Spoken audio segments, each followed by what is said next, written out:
Well, hello everybody, this is Tim Green with Rattle Magazine. Welcome to your critique of the week. It is Friday, November 29th, Black Friday, as it were in the United States. I hope you had a happy Thanksgiving, if you're in the U.S. and celebrate Thanksgiving. Let's see, who do we got here on hand? Morgan Feeney's here, Steve Harrell, Patty Arbor, Brian O'Sullivan, Jamie Thomas is here, Hamet Malik, Katie Dozier downstairs, Jamie Thomas, I already said, Dr. Q, Jeremy Patrick McKay, Zeev Smolensky, Jamal Udin, Deb T's here, Chelsea McClellan, hello, Zeev, Smolensky I already said. All right, so, and CLAS as well. Over on Facebook, we got anybody yet? Let's see. I think I have to refresh. Oh, got a few people watching. No one said anything yet, but hello to you out there. All right, so it is another time for a critique of the week. What we always do is we like to go over poems when people request. It's not like we're picking random poems to do, but if there's a category, if you go to rattle.com/critique, you will see how to put your poems up for critique. And once you do that, you wait in line in your queue, and we'll get to you at some point. We're looking at poems today. We're going back to the oldest poems in the queue. We're going back to, June 19th. So we got some poems lined up, and we'll see what we go over. But as always, leave as many comments as you can. It's always really helpful to the poets. They can look back and see the comments later. Like this, dude. They can see the comments later, so I'll try to pass along as many as I can as we talk about these poems. But it really helps to get better at poetry, to have that workshop experience that makes it so you can experience what other people experience while reading your poems. It's really hard to know whether or not the poems are landing, what's confusing, what's not, how the poems are, what's engaging. And so it's really helpful to just hear feedback on your poems and suggestions. And we have a great group of people here every Friday to do it. So the first poem up, Donna Best is over there on Facebook. Good, we got someone on Facebook at least. It is, I assume, this is the slowest day. This is always the slowest critique of the week of the year. So, the day after Thanksgiving in the U.S. And so I expected a lower turnout, and we did. We only have, about 30 people, but 30 good people watching, so thanks for being here. All right, let's take a dive into these poems. And first up, we have James State. There's an I or A? Maybe Stelt. I don't know. It's an I guess. State. James State from Tennessee. And he had these poems. He submitted Dove, just one poem, from June 19th, like I said. And here we go. Let's dive right in. Here's Dove, and the title is up in the file, so you can't see it, but the poem is called Dove. Let me fix this 1 second, too. All right. Dove. Hang on.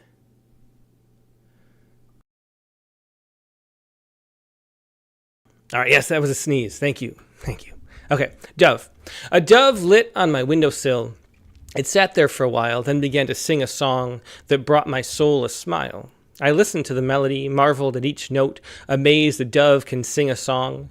I knew the Lord had wrote, for I could feel the humble sound wash troubles from my mind that sank into a pool of tears my soul had left behind. I could feel the Holy Spirit speak to me in love that lifted me above my tears. On the wings of a dove, I bowed my head and said a prayer for blessings of the day, showing me how much he cares in such amazing ways. For every tiny tear that falls reminds me of his love, how God can heal a broken heart and appear just like a dove. Yeah. Deb T says, I like that font. And yeah, that's Courier New, I believe. And it's it's an interesting font because it is the monospace font. That's sort of the default. If you're going to have anything that doesn't have a variable length for the kerning of the length of the letters, the width of the letters, Courier is the one to use. See how every single letter has a letter right above it? That's what Courier gets to do. There are other fonts that do that too, but this is the main one. All right, so this poem, so the first thing you notice is that I was having trouble reading it in a way that, because there's no punctuation. This goes back to, which we keep talking about, but when poems don't have punctuation, they make it more difficult to read because punctuation exists for a reason. And you can work around that in certain poems where it's set up the right way, and if you're really careful with it so people don't stumble on it. But there are a lot of places where I didn't know if the line continued or not. And so I was, I didn't get to read it naturally. And it's not like you can memorize where the line breaks are. It would take a while to do that. And so I can't really enjoy reading this poem on a pure sound level because it's unpunctuated, and there's that difference. Because there is some enjambment, and there is, but mostly it's end-stopped rhyme. So you think the line's going to end, and then the line keeps going, and that kind of just knocks you off kilter every few lines or so. So the reading of the poem is a little more difficult than it should be. So add the punctuation back. You don't gain much at all, if anything, and you lose a lot for the reader when you do that. So first of all, that's one thing. As Brian O'Sullivan says, alternating trimeter and tetrameter like a ballad. That was my sense of it, not really counting but listening. Let's see, a dove lit on my windowsill. It sat there for a while, then began to sing a song that brought my soul a smile. Yep, there you go. So that's the first, it is ballad form, or one of the ballad forms, traditional. And that's nice too. We talk about formal poetry, and I like formal poetry a lot. There's a way that formal poetry really sounds beautiful. It's memorable. It's easier to memorize.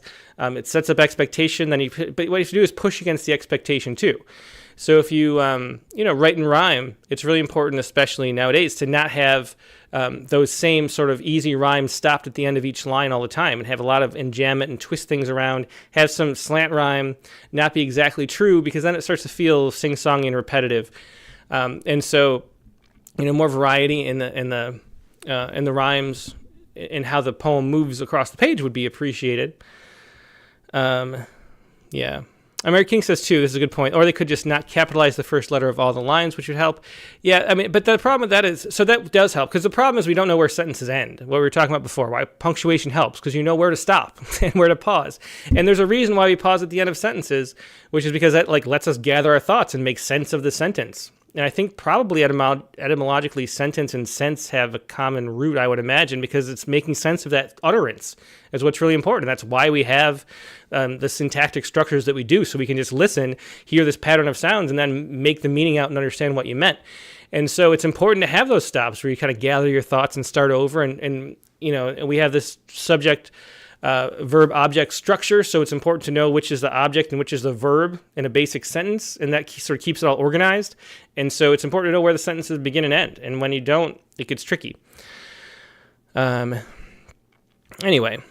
so that's that, and then some the tears.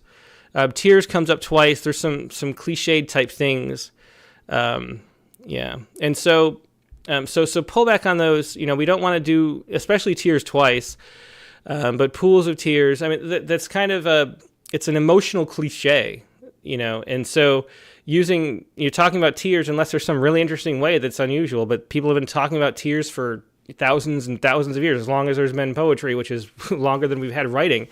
And so, it's harder to be original. And what we need to do in poems is have original thoughts, because original thoughts are what spark our imagination. That's what we're looking for in poems. So being able to say something in an original way is a really important thing to do too. Okay, so those are just basic general things to bring up. Let's look at the poem in a little more detail. So this is called Dove again. A dove lit on my windowsill. It sat there for a while, then began to sing a song that brought my soul a smile. And soul is another very trite word that happens all the time. And so I would avoid soul. I would avoid tears. Certain things like that. But other than that, I like a dove lit on my windowsill and sat there for a while, then began to sing a song that brought my soul a smile. That's a very nice, there's a very nice cadence to that. There's a nice rhythm, and it feels nice. It sets the scene. So in that respect, the poem starts out really well. I listened to the melody, marveled at each note, amazed that a dove can sing a song I knew the Lord had wrote. I think normally you would say written, and so the note wrote is forced for the rhyme and conjugated wrong, so that stands out too. For I could feel the humble sound wash troubles from my mind. And so as I was looking at, who was it? Here,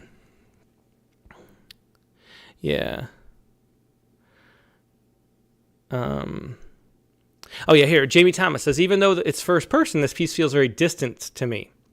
And it does. It feels like it could be on some kind of card, a greeting card. And the thing about a greeting card is that you can give it to anybody because it doesn't have any specificity to the situation.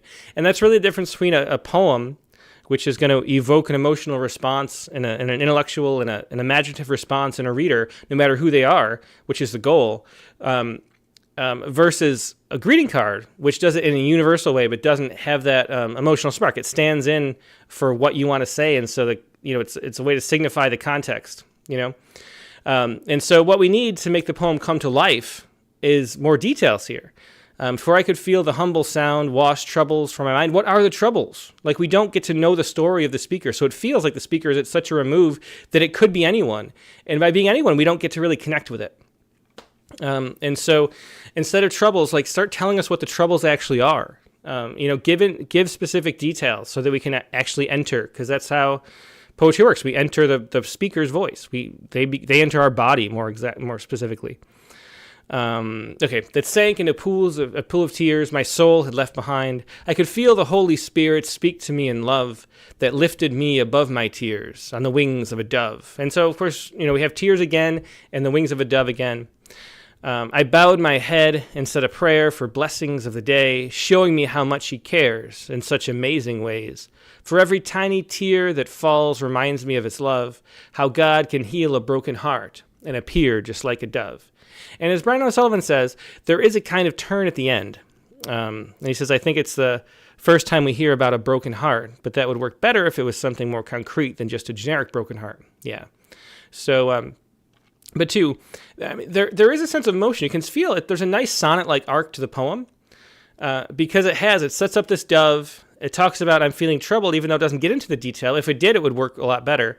But then we talk about how every detail, for every tiny tear that falls reminds me of his love. So even the bad is good. And see how that's a different way of looking at the world. It's a different way of seeing what we originally saw. And that's the sense of arc. That's sort of the plot of a poem. We have to think about the things that we experience in a slightly different way. And that's the whole magic. That's the spell the poem is casting, to make you think of this in a different way. And so the poem does that, actually. It's a nice sense of movement to that poem because it does that. But we need more details. We need specificity in order to actually connect with it. And so it's just too general and too vague, too generic in its images. So it's sort of, it has this like dull feel to it, even though there's probably a lot of emotional power behind it, because we don't get to see the actual clarity in the solid objects that concrete images and specific details give us. Okay. Brian O'Sullivan says it would be interesting to try revising this as a triolet for this week's prompt. Concision would make it better, I think. Why don't we take a moment to look at a triolet? That's a good suggestion from Brian, and the author here might not be familiar. It's James State, and let's look at Triolet for Leica from Rattle. Triolet for Leica. That was the first dog in space, by the way. And it's by, I can't remember the poet it's by until I see it. Oh yeah, Anne Etchler Kolakowski is the author of this. So let's take a look at this. This is the triolet form. And see, when you point out, like, why Brian, I think Brian's right in saying that it would be a nice form for this, because we have that sense of repetition, which is what the triolet gives you. So it's a very short poem. And the triolet will have, it's only, 1, 2, 3, 4, 5, 6, 7, 8 lines. And then there's the repetition, where the first line is repeated. It's the first line, then it's the fourth line, then it's the seventh line. And we also repeat the eighth line in the first line. So we get all that repetition. And having that repetition makes the poem have this sort of, it's good for certain kinds of contexts. Okay, so here's the poem. And notice through the detail. So this poem, I think Brian's right that that it would be great as a triolet because it has that sense of repeating itself, but the repetition alters itself sometimes. But notice how this poem comes to life because of the detail too. And it's really the detail that makes us connect with the poem. So here we go. This is Anne Etchler Kolakowski again with Triolet for Leica, First Dog in Space. They stealed your steel sarcophagus. They made no plans to bring you home. Perhaps they thought you Anubis. They sealed your steel sarcophagus and let you burn like Cirrus, the other dog star in the dome. They sealed your steel sarcophagus. They made no plans to bring you home. And see how the feel of the no plans changes. The weight of that no plans like hits home, no pun intended, by the end. And that's what makes that poem. That's the sense of arc we were talking about before. But the poem comes to life because of that. We have the dog star, we have the dome, we have this Sirius, we have Anubis is there. We have the steel sarcophagus, which is such a strong image. Calling that space shuttle a steel sarcophagus is something that sticks with you for a long time. It's why I could pull up this poem in my memory after however many. When did this come from? It was 2013 the poem was published. And I remember it very vividly the first time I read it because of that steel sarcophagus. And I will never look at a space shuttle, even the, SpaceX launching the, whatever it's called, rocket, that in the back of my head, that's connected to it all, is that being a steel sarcophagus is a really interesting thing. So that's the kind of vivid things that bring poems to life. All right, let's move on to the next poem. So that's a lot of suggestions for the author here. Again, that was James State. Thanks for sharing that, James. Let's look up another poem. And next up, we have, do it like this. And by the way, if you wonder why I flip back to me, it's because I have no idea what these poems are, and I want to make sure there's not some very inappropriate thing, because you never know with submissions. Anyway, this next one up is Larry Cavaney from Arizona, and this is June 21st, with Jeff the Bat. So here we go. And I believe Larry's been on, we've talked about his poems before, so we might be quicker with this even. But Jeff the Bat, ruckus in garage, Roy the cat chasing a bat, tag at best, I fetch a broom to hurt it. Jeff is the bat that outthinks the broom. Jeff the trickster outwits my swing. I'm starting to feel like Jeff is fucking with me. I open both doors to freedom. He doesn't want to leave. Too much bat humor for me. He doesn't give in until I give up. So that's Jeff the Bat. And so for here, one of the mantras we should have to start with is write like you talk, and have the actual articles that you would say. Always imagine that somebody, no matter who it is, what register it might be, whether it's the most intelligent scientist in the world speaking to an ant, or it's like two regular people at a coffee shop, or it's you talking to your mom, you talking to your dead dad who you haven't seen since you were 12 years old or something. Imagine an actual person speaking to another person, the words within the poem. And that will bring the poem to life because there's a way we're all tuned to that. And here we have ruckus in garage. We're missing an article. It should be ruckus in the garage or a garage. Is ruckus misspelled? I don't even know how to spell ruckus. But somebody add that with a question mark. What is it? Yeah, that looks wrong to me too. Is it? How do you spell ruckus? Ruckus. Is that right? Oh, is there a C in it? Sorry. It's weird to Google. Okay. I don't know how to spell ruckus, actually. I can't even find it. Anyway, someone will tell me how to spell ruckus if that's right or not. It looks wrong to me. Roy and the cat chasing a bat. Tag at best. I fetch a broom to hurt it. So here, I fetch a broom to hurt it. At least that has the 2 and the A, and so it feels a little more natural. Jeff is the bat that outthinks the broom. Jeff the trickster. And so we had this stilted list of lines and no punctuation or very little punctuation. Again, so it's a little confusing to read. So do use regular punctuation, use regular speech, tell the actual story. Okay, and that's what this poem is missing. A story about Jeff the Bat can be really interesting. We have a wonderful poem that comes to mind by Ted Kooser, The Sick Bat. It's the idea of him swinging around, there being a trickster chasing the bat. There's a comedic potential. There's heartbreaking potential, all sorts of potential there. But just tell us the actual story in an actual voice. All right. Going to move on. And I do always want to move faster than we do. So I'm I always remind myself. Another one by the second one in a row. And this probably has the same issues, but let's see. Because that's why it's nice to see two, because then you see if they have the same issues. Here's Robin. Boy wonder, a man, a boy, tight second with everything. Confused. Leaves town, justice, responsibility, and Batman. Robin gets drunk, gets stoned, gets some funk, and dances in his cape. Finally gets laid. Oh, kills a bad guy. After a month of weekends, turns in his papers. See, I like the thing is about, and I think I remember talking about Larry Cavaney's poems before. I like the sort of playfulness of it, and that it kind of goes somewhere a little bit. And so we have Robin, don't know who Robin is at first, and then we move down, and I like the way it ends. After a month of weekends, turns in his papers. I think that's a funny twist on what's going. It's a in a way, a charming little poem, and yet it feels very listy, and doesn't stand out. Because it's not the musical speech. It's this list of like choppy statements that don't flow together. Robin, boy wonder, a man, a boy, tight, second with, everything. So again, write like you talk.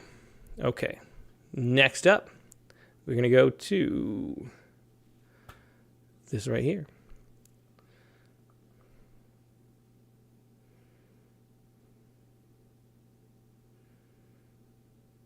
Yeah, Dr. Q says ruckus was with a C. When I Googled it, a rap song came up, and I wasn't sure if that was just spelled wrong in the song or not. Thanks, Dr. Q. That's what I thought.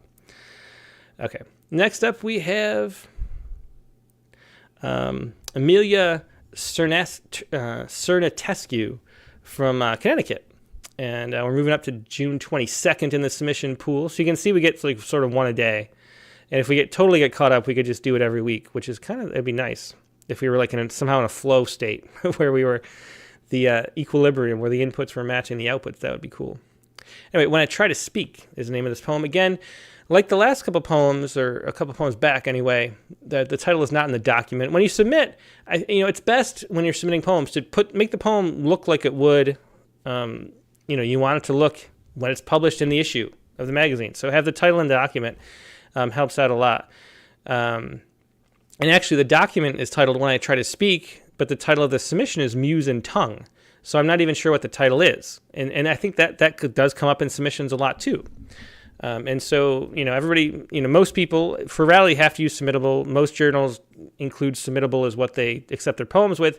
And there's fields for the title and stuff, but put the whole thing in your document. It just makes it so much easier. Make it look like you want it to look on the page. And then we don't have to wonder and be confused as we're reading or as we're formatting the poem later. All right. Anyway, this is either Muse and Tongue or When I Try to Speak, so maybe we'll see which title is better. My tongue sits at the bottom of my jaw, pink and bumpy and leaden with blood. Locked behind my teeth, shackled to the shape of my gums, only the shine of the roof of my mouth gives the prisoner hope, as it laps at my spirit, forging pinions to soar. My palates? My Pilates curve? What is that word? Pilates? I know. My lips bestow warnings. Breath flows through the dim cavern, supporting unfurling wishes. It starts as its ascent, lifting high in the air, wings of saliva beat soulful gusts, and up to my tongue rises, up, up, up, desperately reaching to fit against the roof of my mouth, stretching thin till its veins snap like a bowstring. One by one, the threads peel back, curling inward to coil away from the pain. Still, my tongue does not give. It only reaches higher as boiling rivulets of blood, akin to melted wax, stream down the ridges and curves of its mortal body. It turns ghastly white, but it is lost in the feeling of freedom, no longer weighted down by blood. It surges to its final destination, so quick is the rush. It carelessly scrapes alongside the edge of my teeth, filing down pearly plumes of taste buds into stumps of what once was. The glow of my roof is too compelling for my tongue to care as it becomes smooth and fades pale and unravels bare. Finally, the end is near, falling from the heavens. Sweet spit coats the tip. Like a beloved's blown kiss, decimeters become centimeters, become millimeters. Long pining lovers neither dare wait nor hesitate to render an embrace. Starving, the two meet, flushed against each other. They discover existence without hunger and life without thirst. Soft, warm roof comforts the cold body of my ashen tongue, bringing peace to its lowly form. Relief reverberates through the dark maw. So great is this calm. Sound originates from within, deep and primal and unmistakably wrong. They They have met at the wrong intersection. They have met at the wrong time. They have met when they were not meant to meet at all. And down my tongue falls, down, down, down, wings. Okay. Wings of spit snap off like twigs in the dead of winter. Taste buds float to Hades, his feathers and ashes. Blood sears down soft tissue, and the warmth dissipates forever. My tongue splashes in the ocean of my saliva, drowns in the raging waves, sinks deep within its icy depths, until finally it hits the raw, rigid ground, never to rise again. Oftentimes I stumble on my words and seem unable to produce a sound. Still I long to speak and experience my voice in the world. Oh, sorry, this is like the description. Well, this is what the poem's about. Okay. Oftentimes I stumble on my words and seem unable to produce a sound. Still, I long to speak in my experience, my voice in the world. In this poem, my tongue acts as Icarus, forever enamored and longing for the sun. Despite all warning, it soars to the top and faces brutal consequences. The roof of my mouth is the sun, and when it hits my tongue, I stumble on my words. The wrong sound is produced. Likewise, my tongue falls as Icarus did into a brutal, unforgiving sea. So that was what the poem's about. And you know, usually I don't ask for what the poem's about, but it's kind of interesting to read that too and do that sometimes. So who got that was what it was actually about? Because one of the things, I think that the descriptions, and I think I can see out of the corner of my eye, everyone's saying the descriptions are really great. Tom Barlow says, great description, but why? Yeah. And Adam's dad says, about way too long. Yeah. Hamid Malik, though, says unusual. Yeah. And Deb T says, I'm not getting the purpose of this one. And so this is a great example of if we had some of the description in the title, knowing what it was about. So it's when I try to speak with the, partial title, but we have a better explanation here. Oftentimes I stumble on my words and seem unable to produce a sound. And so that kind of stutter, I guess, is what the topic is. So if you let us know a little bit more in the title and give us some of what that summary was, so we know what the metaphor is, and maybe talk about Icarus at the same time too, and somehow, smash those two into a short title. Then that lets us enter the poem, engage with it, because there are some really interesting details, and the poem sustained itself for a bit. I think it does go on too long too, but there are some nice things and some interesting things going on with the poem. Yeah. Yes, I'm dead said I didn't get that from the poem. Yeah. Yeah, and Brian O'Sullivan said I thought it was going to be a metaphor for being inhibited and unable to speak one's mind, but I don't think that really becomes clear until the commentary at the end. Yeah, exactly. Deb T says what was called Icarus. I don't think that's enough. I think it needs a little bit more insight. But Dry Montillo says I thought it was a love poem. So see, unless you give us like actual signs and like evidence of what the poem's about, we're just like guessing. And not only are we guessing, but we we use a lot of brain power while we're trying to guess. Like if you think of a brain like a computer, how the computer, if you got too many programs running, the fan kicks on and it's like using all its RAM and things start to slow down. And that's really what happens to us. We have only so much like processing power. And so if we're trying to process what the poem is actually about, it's like our brain starts getting too much going on and we can't even enjoy or pay attention to the poem. A poem is not something you're trying to hold back what the poem's actually about so that we get to be surprised and piece it together like it's a clue. Like you tell us what the poem's about and then take us somewhere with that. And so if we get that out front with the title, I think the poem would just work much better. And so don't withhold. Like if you have something that you're withholding on purpose, which is what the poem is about, and then you're not giving yourself the opportunity to surprise yourself, which is really the point of poetry. The point of creating art is to surprise yourself in some way, to make a concrete thing out of what you didn't know you knew or what was like lost inside and inarticulate. And if you have the articulate thing, which was this Icarus metaphor, and then all you're doing is withholding that to tell us later what it is, you're not going on a journey yourself. And as Frost said, no tears for the writer, no tears for the reader. It's the same thing. You have to go on an actual journey in the poem for us to feel the journey that you're going on. And I think, yeah. All right. So, as Deputy said, the summary engaged me more than the verse. And I think that's a great way to put it too. It's holding back what the poem's really about so we don't get to enjoy it. And if you think about, it's not like letting us be surprised by it. It's having us be a little confused and then not getting the payoff for it. So let us know what you're talking about. And then as Morgan Feeney says too, again, just need for specificity, a certain moment when he found it hard to speak. Yeah. So give us like a specific moment.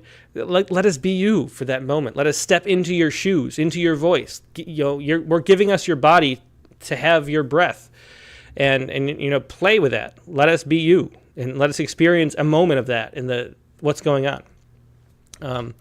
Okay, so we're gonna go on to the next one. But thanks for sharing that. Let me see if there was. Yeah, Patty Arbor says summary was moving, and I should say too before we move on, it's a great topic for a poem. I really think it is. And letting us in on that experience really is a way to connect between people, which is what poetry is trying to do. All right. Patty Arbor says the summary would be a good place to start. And I agree with that too. I should say, if you haven't clicked the like button yet, please do. There's a lot more people watching than have clicked the like so far, and that always helps. All right, let's go next to another poem. This is Shreya Jathavedan. Shreya Jathavedan from, the submittal doesn't tell me the country until I click a different window, from India. And there's a question field, too, which I've been forgetting to check. How can I make my writing sound less like a child's and more mature? So that's interesting. I wonder if the poet might be young. And, of course, our Young Poets Anthology deadline is 2 days from now. So if you'd like to submit, if you're age 15 or younger, that's a great thing to submit to. It's really fun putting those anthologies together every year. But how can I make my writing sound less like a child's and more mature is the question. So here we go. On my mind. I can't keep thinking about you for the rest of my life. I have to think about other things too, and myself. But I am meeting you in a few days, face to face, and I can't stop thinking about how that will go.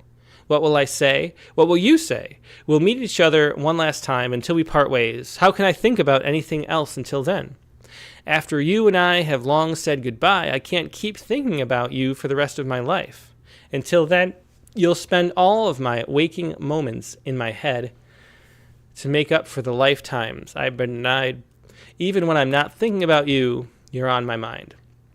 And so again, this is just, when we go through, there's a run of submissions very often that they're like this run of Critique of the Week poems. It's, specificity, and imagine a voice speaking. Imagine this is addressed to the you.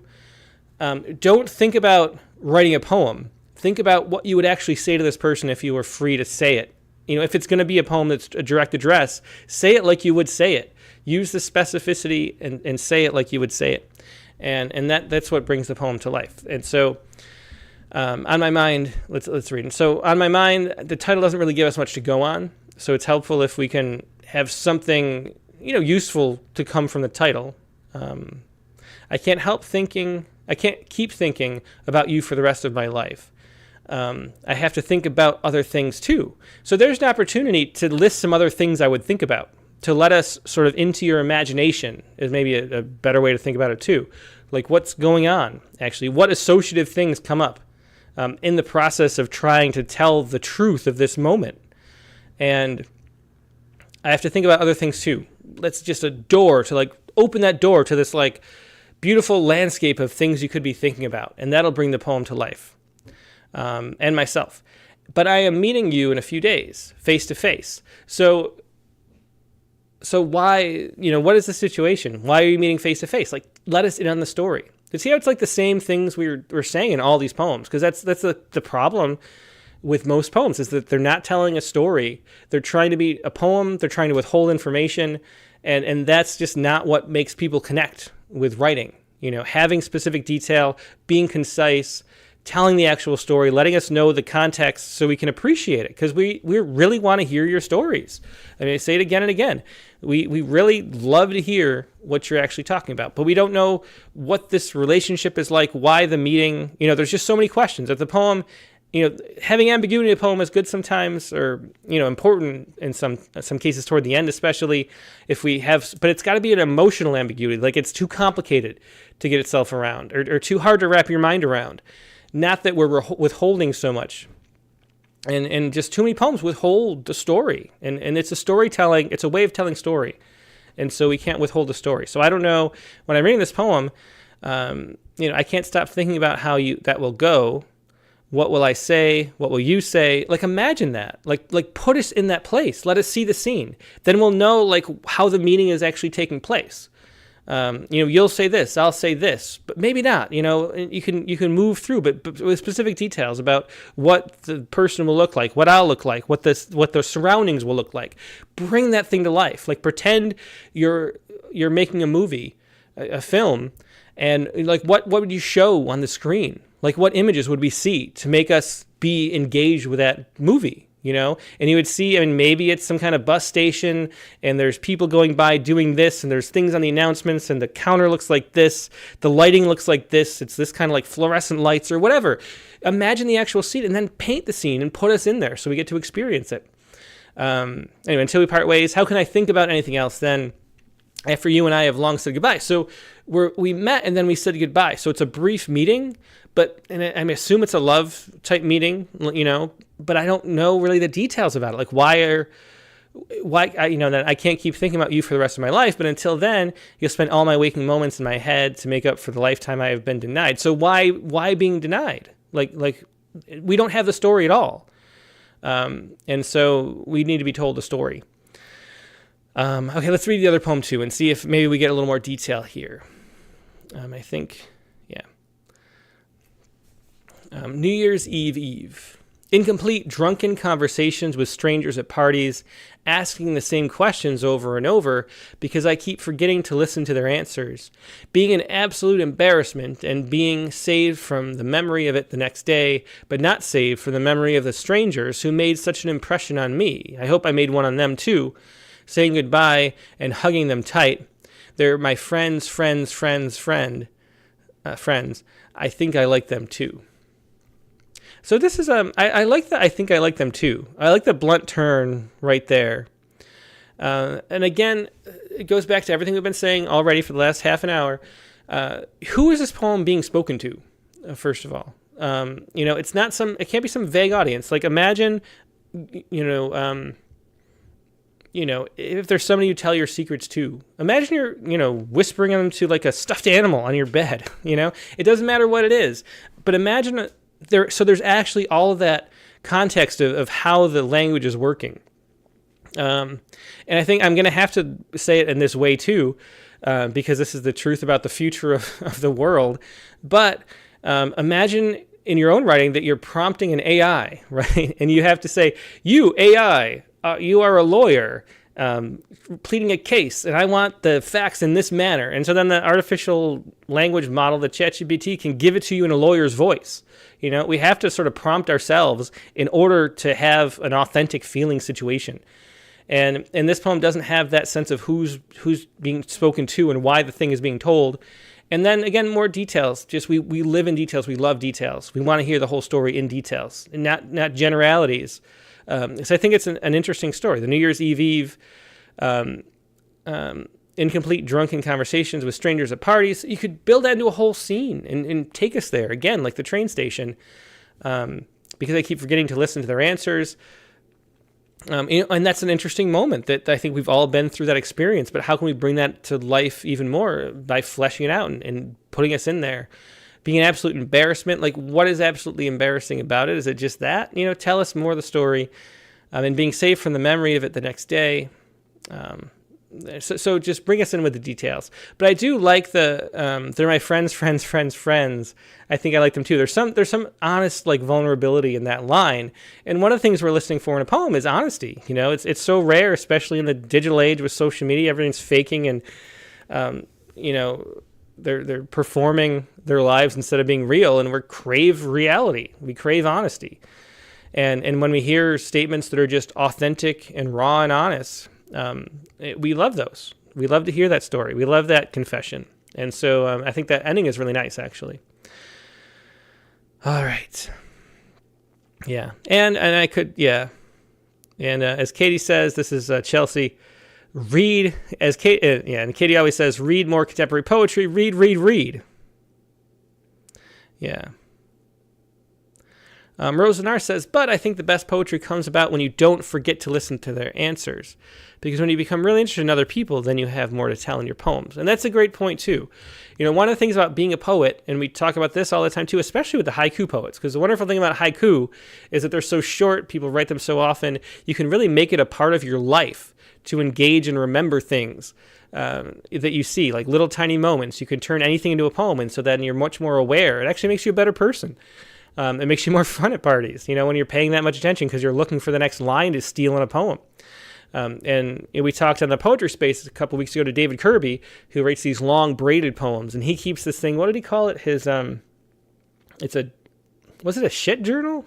I can't remember. I don't want to say that. He keeps a little journal of like random little blurbs and thoughts and images that come to mind throughout the day, every day. He keeps a little journal with him, and then he stitches those into really great poems.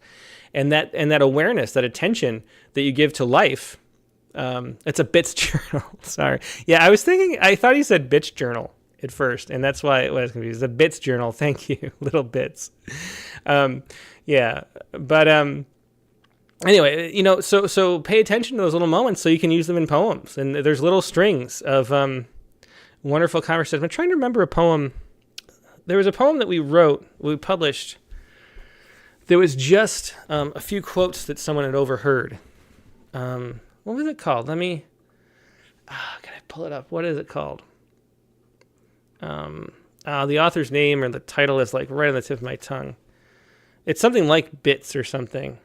But it's just like a few things overheard, strung together. And it's like, these are the things I love. I live for hearing these little snippets of conversation. And it has a phrase for them. I can't remember. Anyway. But yeah, keep a journal, pay attention, and it'll help, you know, pay attention to people. It'll help appreciate the little moments in life. It'll make you a happier, healthier person. So that's really why poetry is valuable. And that's a great suggestion from Rose, too. All right, let's move on to another poem. We're 45 minutes into the episode. We've done 5 so far, so that's a good pace. We're up to, hang on, I got to do this part. We are up to June 27th, so we've knocked off 8 days already. Joe Bauer is the poet from Vermont. And Joe wants to know, I want to know what your thoughts are about my revision. Okay. So I assume maybe this was a revision of something sent earlier, so let's check this out. This is called Family Departure. Here we go. Family Departure. From the front edge of winter, as you leave, pastures remain green, even as fall yellows turn slate gray. We watch as you bring life into the world through hospital windows, even as fall yellows turn slate gray. Gray tree trunks line up to witness your leaving to new time zones, even as fall yellows turn to slate gray.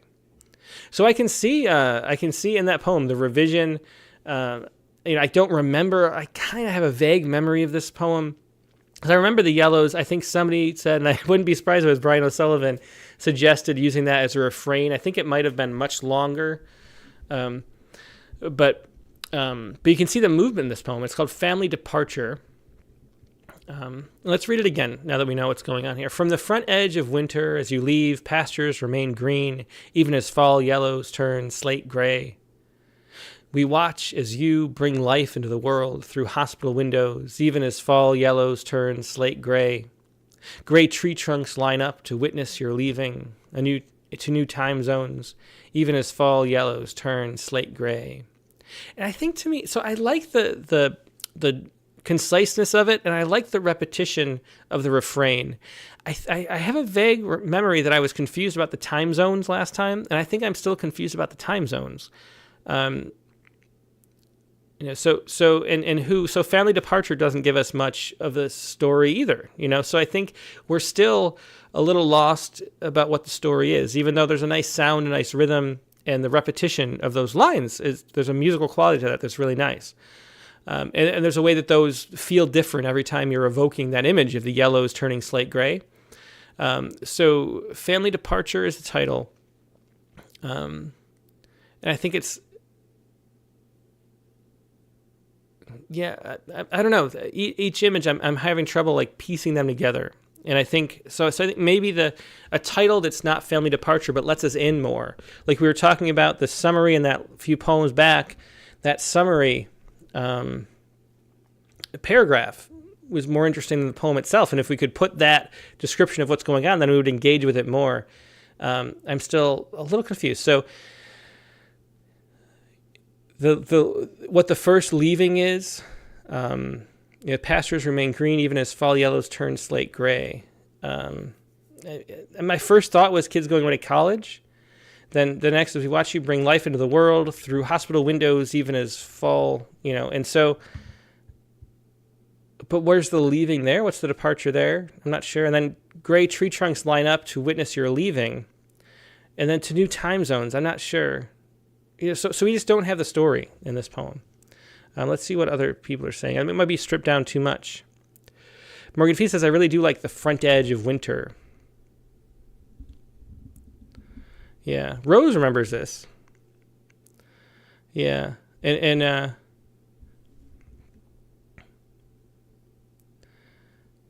yeah. Okay. So Rose says, where'd it go? Yeah, Rose remembers this one.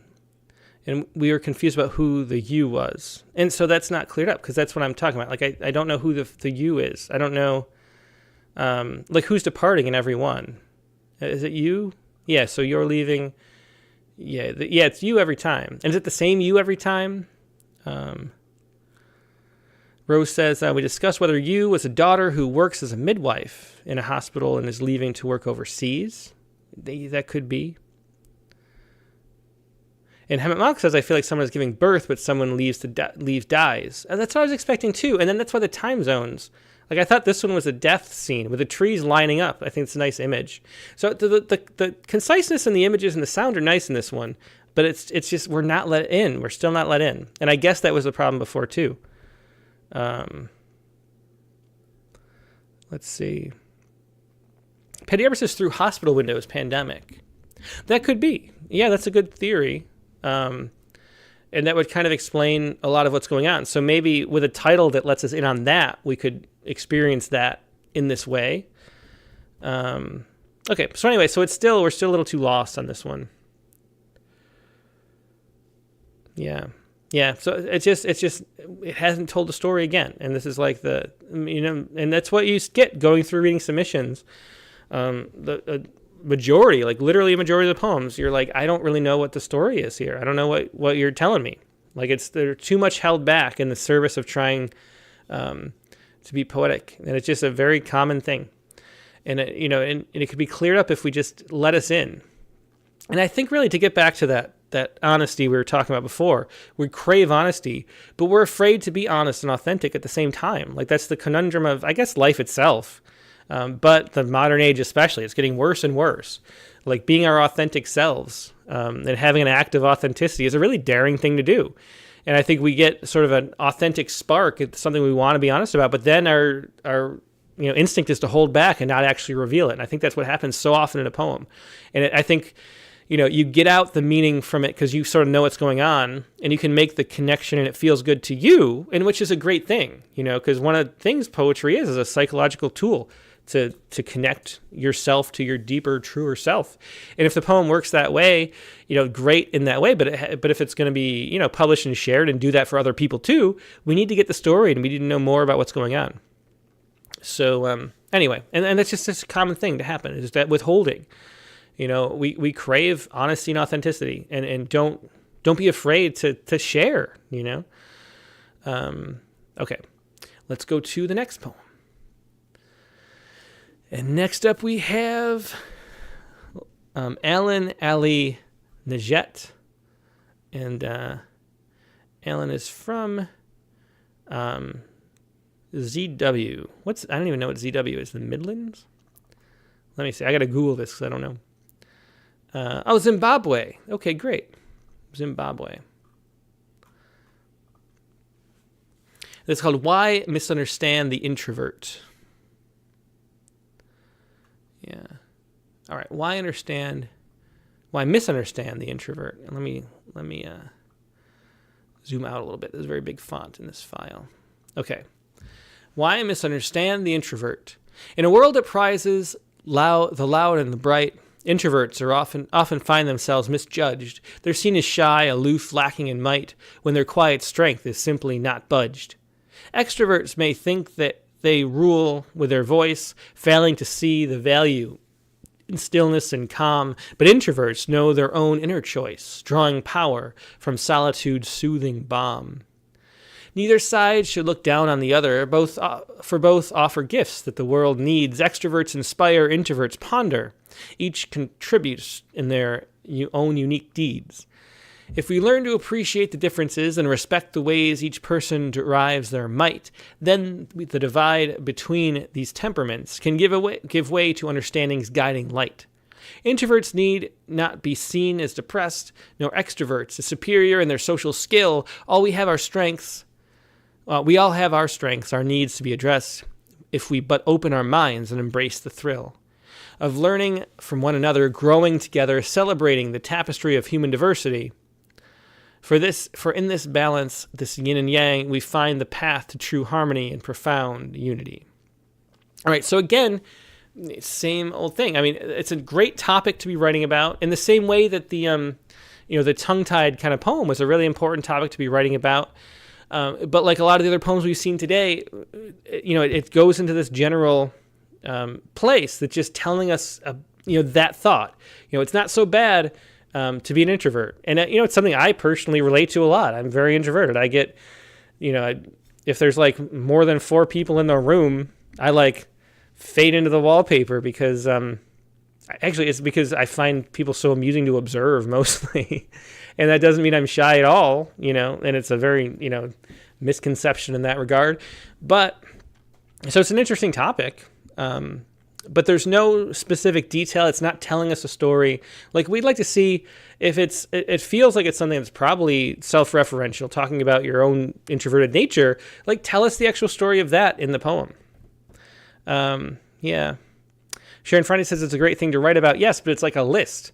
And yeah, so we need a journey and arc. We need a sense of what can you learn about being an introvert in the process of writing the poem. And nothing has been learned here. There's no sense of, a poem is a magic spell. What does a magic spell do? It transforms something, and nothing is transformed here. We're left in the same spot. This poem could be summarized, introverts are misunderstood, and that's it. But evoke that, show us that, and learn something a little bit more about being introverted in the process is what we're looking for in a poem like this. And that's done with specific details, actual storytelling, clarity, putting us in that place, and discovering things for yourself, letting yourself be open to surprise. And so all that. Now, as far as the rhyming goes, it didn't feel metered to me, the poem. In a world that prizes loud and bright. Maybe it is, though. Introverts often find themselves misjudged. No, that's too many for pentameter. So it's 5 beats. Then they're seen as shy, aloof, lacking in might.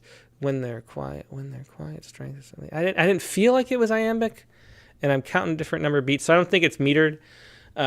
The rhyme, I'm a fan of rhyme. I like poems that rhyme. Wish there were more rhyming poems.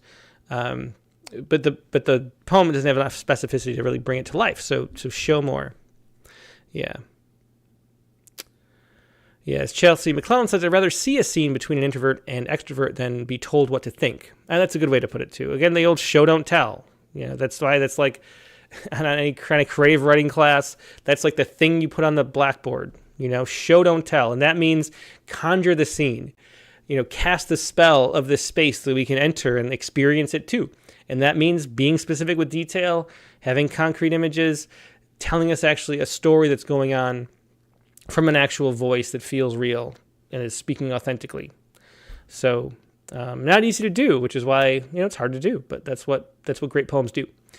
All right. But thanks for sharing that. That was Alan Najet. Let's go to another one. Yeah. Rosenard says, and tell it slant. And I agree, but I think we don't, you say that so often without explaining what that really means. or why tell it slant. And telling it slant, because what we're trying to do, like I said, is cast a spell that changes something. It's an alteration. It's a transformative experience you're trying to make with poems. And if you come at something at a surprising, different angle, that allows us to see things in a different way, and that allows us to be surprised. And that's why it's important to tell it slant as a way. It's to come at it from a different, surprising angle. Then you see it in a different way, and you can surprise and learn yourself. And then that's what we connect with and engage with as readers. So yeah, tell it slant, says Rose. All right. Let's, next up it's probably the last one because it's been an hour. Maybe we get to do 2 more though. We have 55 minutes in. This is from July 3rd, so we're moving on up. From California, Aubrey Ann Hopkins. Aubrey says, let's see. She says, hey, what's up, y'all? What is wrong with my poems, my vision, my style? What is right? What is the biggest issue? Well, that's kind of generally what we do without any questions. What should I really keep doing, and what should I stop doing? Any specific exercises to help me become a better poet? Exercises are great. Okay, so we'll talk about that later, too. Let's see what Aubrey's got for us. Again, I'm not sure what this is called, because I guess it's Hootie and the Blowfish is a weird name. Hootie and the Blowfish is a weird name for a band. Still got to look up where that came from. I think there are 2 poems, and it's a little hard to tell what the poems are, because there's no title in the document. It's also might be Orchestra Bedridden Sift is the title of the file, so I'm not sure what the title is. But here we go.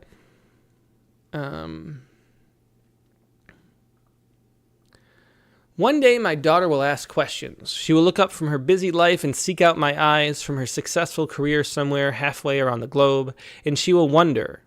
And I, from the ground, will praise it as the most beautiful thing she's ever done. More piercing than her first cry, the midnight she laid in my arms in the hospital, air crystallized around us both. She will wonder, and she will lay flowers on my grave and throw her questions to the birches, the hard-packed earth growing cold under her hands, the headstone growing harder to read with each passing year, that she scans it for a deeper meaning. She will finally ask me all the things that were so trivial back then. She will even ask me the things that she wouldn't or couldn't ask.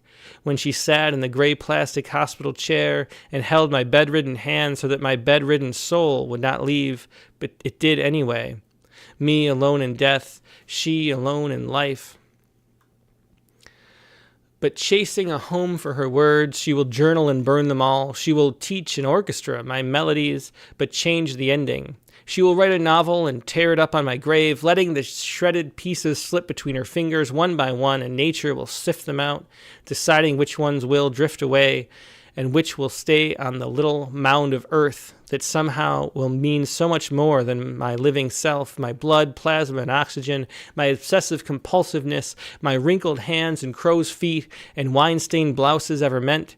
She will tell me about that man who hurt her. She will explain everything in raw detail and cry alone, her hand pressed against her chest with each gasping sob, and the graveyard birds will sing her praises.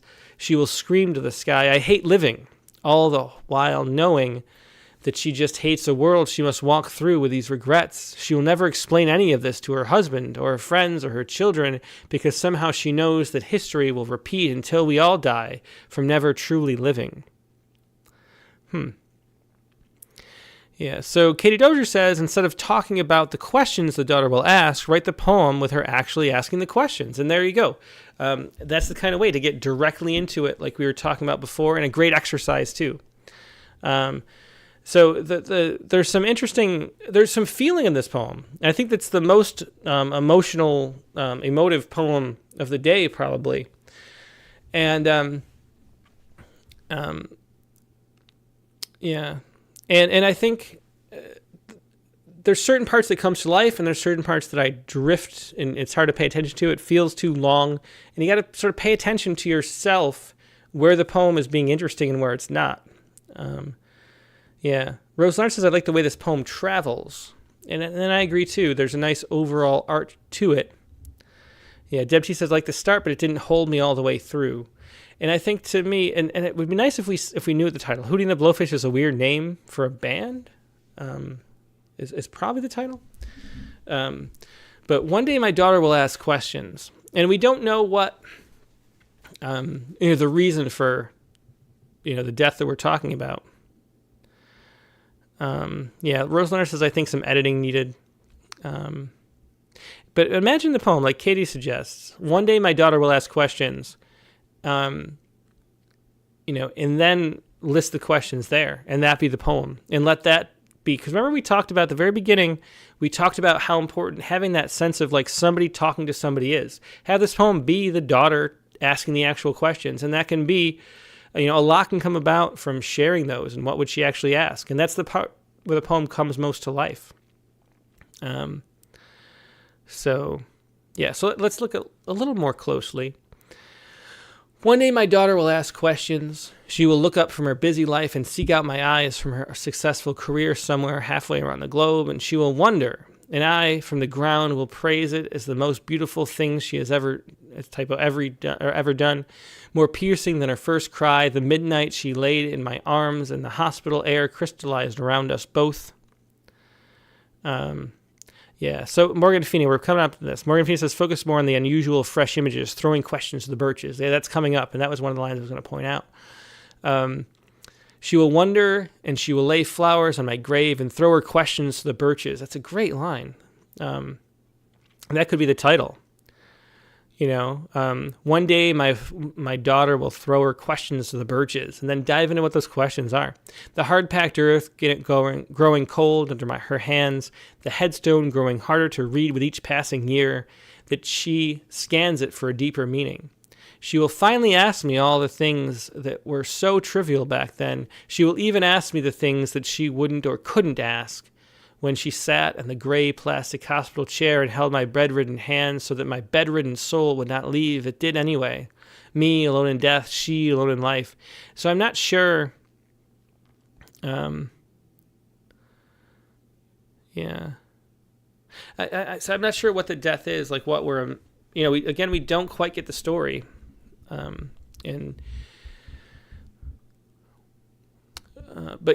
chasing a home for her words. She will journal and burn them all. She will teach an orchestra my melodies, but change the ending.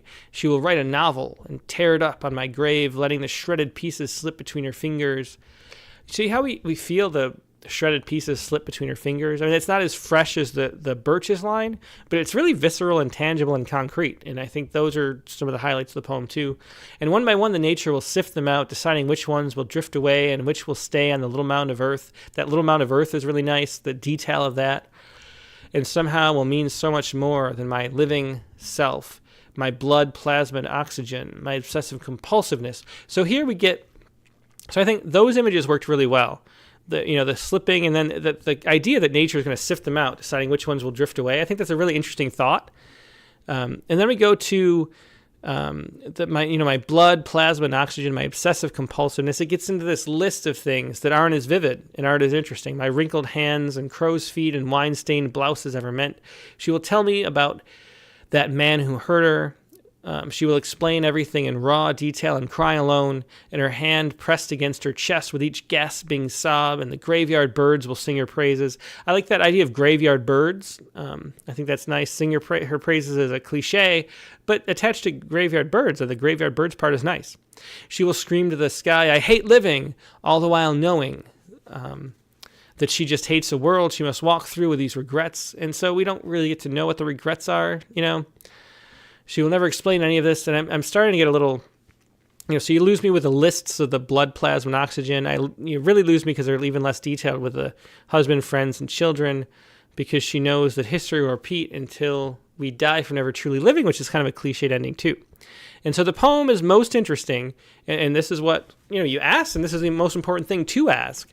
Where's the poem interesting? It's most interesting where there's the concrete details, where we're seeing the grave, we're seeing those questions to the birches, and we're thinking about what those questions might be, and then, and what might be in this notebook and what's sifting them out. So if you can condense the poem into just those details, then it becomes a really good poem. And there's a real emotion here. And so that should be the focus, and telling us more of the actual story, and like, why is the subject here dying, or at least give us a sense of that. Chelsea McClellan says, sometimes even when we think we're being forthcoming, it's not enough to be clear to people who don't already know. Being a part of a feedback group is so helpful for that. And yeah, that's a great point too. And so if you can find, and post on social media and ask, like, make a Zoom meetup group. I had a group when I was younger at a Barnes & Noble. We met like once every Thursday night, or maybe it was every other Thursday or something, and just shared what we'd written that week. And having that sense of like what actually comes across and what doesn't is a really important thing. I think, yeah.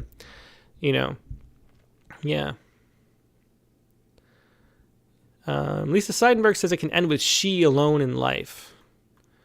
I'm not sure where that was, but that's a suggestion. Where was she alone in life? I'm not sure. Oh, like just this section here.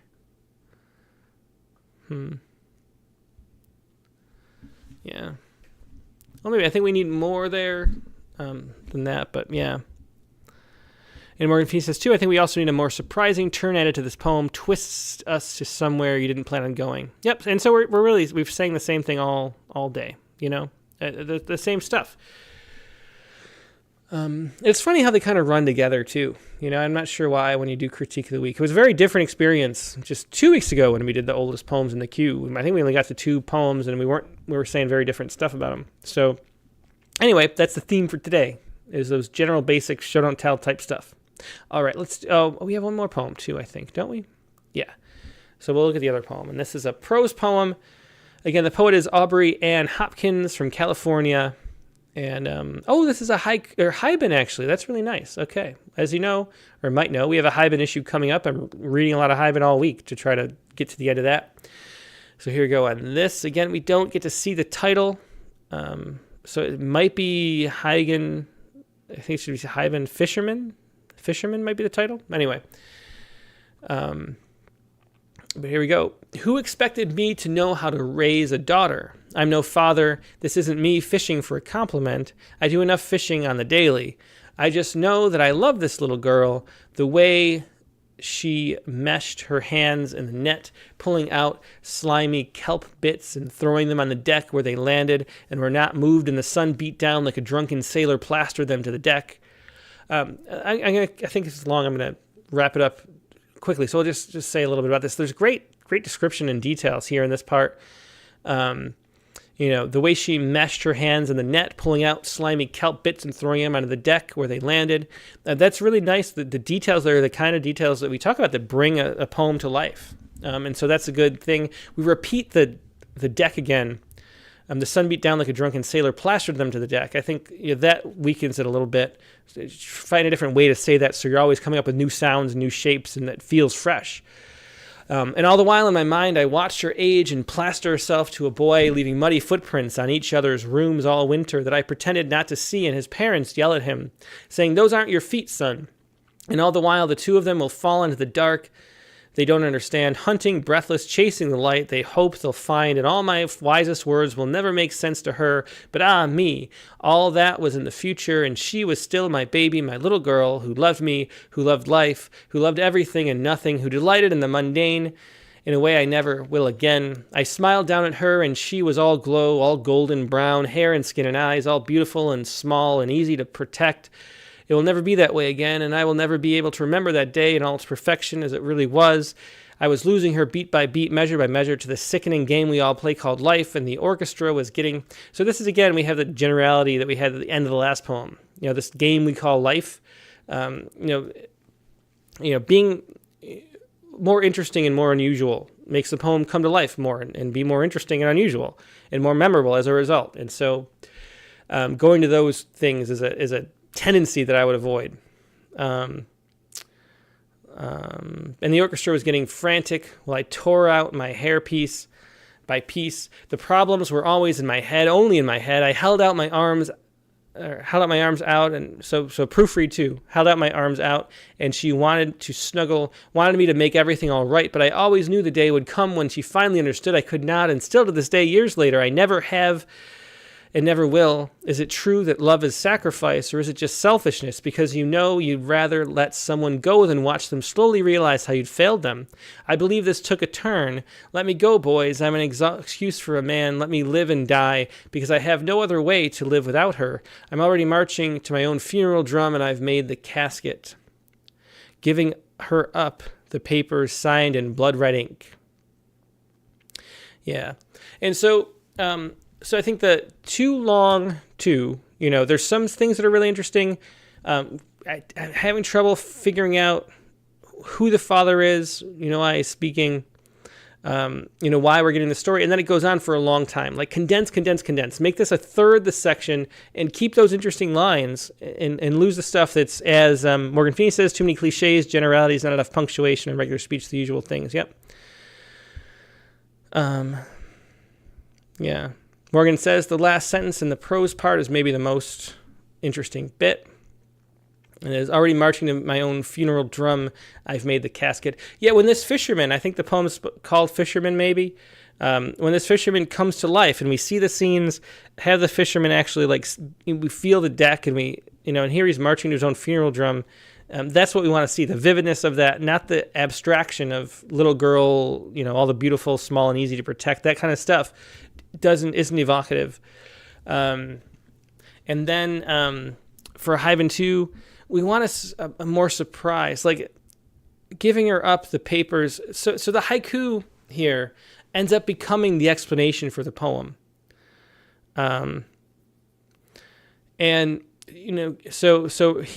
It's a fisherman. We know because of the haiku explaining it that a fisherman gave this daughter up for adoption. And then there's a commentary on that it was signed in blood red ink. Yeah. And Tom Barlow says blood in the haiku isn't too original. What we want to do, though, is tell the actual story again. Don't hold the story back. And then the haiku should be a surprising turn, a leap from that to something different. Like, what is that like that's surprising that you would never think that is? And so it's too close to what the poem is about. We want there to be a leap, because that leap sort of jolts you awake and makes you more engaged with it. And so there's that. And then the haiku itself, as Sharon Friday says, the haiku needs some work. There's a really great way you could make this into a haiku. Adoption papers is a good start. The one half, one of the worlds. And the haiku is two worlds in one breath. The adoption papers is a great one of the worlds. But where can you leap from adoption papers? And so one of the things I would really recommend reading Hyben, A Writer's Guide by Lou Watts and Roberta Beery. We're interviewing Lou Watts for the Hyben issue coming up in the spring. But even for poets that aren't interested in Hyben, seeing those leaps, what Lou and Roberta Beery and Rich Yeomans call sparks, but they're like these leaps, these jumps, where you go a surprising place, where you're one place, then boom, you jump to another place. That's what the haiku do, and that's what makes poems compelling and interesting. Even if you're not writing Hyben, Hyben's sort of like a scaffolding for how a poem should work. You got a prose section that shows all the background, all the details, the context, and then you have this leap to something that you wouldn't have thought of that really surprises you, and then that jump makes you feel and turn. Okay, and so get that book, and that's one of the things I would suggest. And get more active because you like it, and with the haiku community. Read Frog Pond, read Modern Haiku, and read the Hyben and see how they have leaps. Because these poems both were missing leaps. They were missing that surprising jump, that juxtaposition where you go somewhere you really didn't think you went, but then it made sense. And that's what makes poetry, just in general, really work. And so I think that's a great advice for anybody we watched.